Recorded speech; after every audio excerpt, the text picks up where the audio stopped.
Salut mes petits riffologues, bienvenue dans Riffologie Culte, l'émission où l'on dissèque les riffs les plus mémorables de l'histoire de la guitare.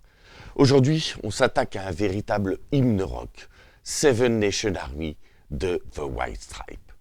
Prêt?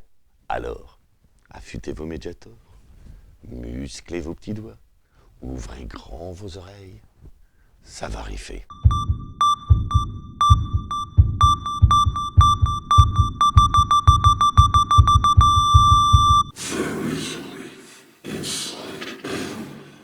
Ce riff est un véritable symbole du rock moderne.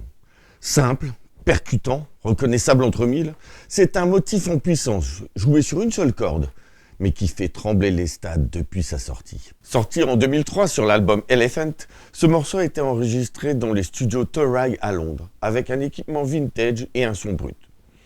Le riff mythique est né par hasard, lorsque Jack White s'amusait avec sa key hardtop K6533 accordée en open de La. Pour donner plus de profondeur au riff, il branche une pédale whammy pour descendre le son d'une octave et simuler une basse.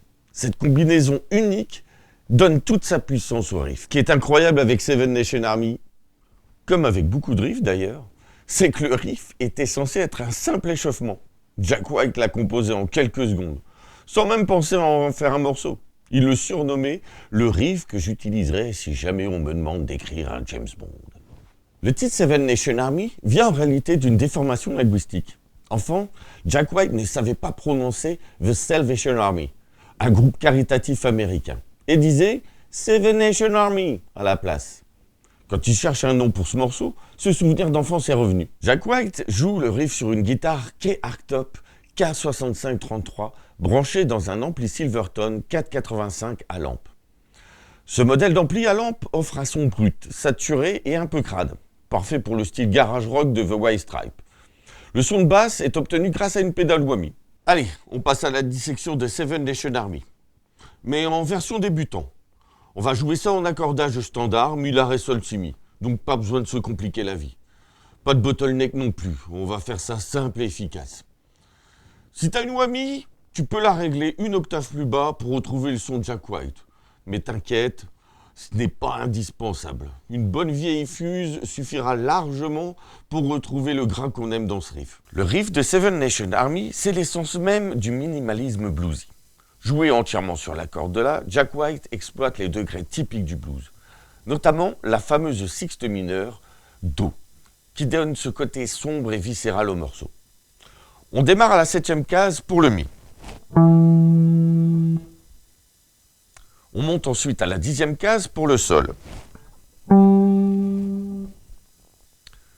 Puis on redescend progressivement sur la 5e case pour le Ré. À la 3e case pour le Do, la fameuse sixte mineure. Et enfin la 2e case pour le Si.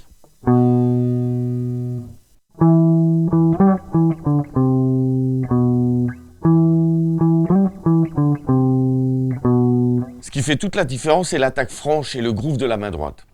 Pas besoin de changer de corde, tout se passe sur la corde de La. Un peu comme un vieux riff de blues à l'ancienne, mais revisité à la sauce White Stripe. Et ce n'est pas tout.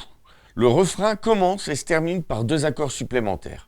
Sol 5 à la 3e case de l'accord de Mi et La 5 à la 5e case de l'accord de Mi. Ces 2 accords marquent les transitions et renforcent le côté bluesy du riff. C'est un clin d'œil à une grille de blues classique, où l'on revient toujours sur le Mi, la tonique, pour conclure. Le fameux 1-4-5 du blues.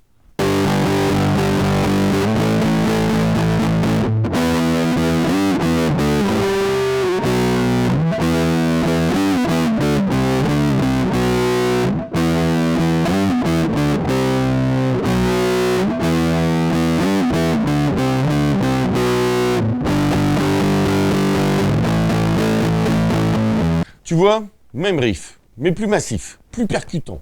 Et ces 2 power chords, le Sol 5 et le La 5, ajoutent ce petit côté blues roots qui fait tout le charme de Seven Nation Army. Un petit détail important, la whammy n'est utilisée que pour le couplet et en son clean.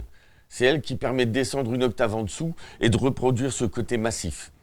Par contre, pour le refrain, Jack White débranche la whammy et passe directement en fuse. ce qui donne un son plus épais, plus tranchant, idéal pour les power chords. Et maintenant, on va passer du labo à la scène. Mr. Loud, c'est à toi de faire rugir ce riff.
Et voilà comment on joue Seven Nation Army.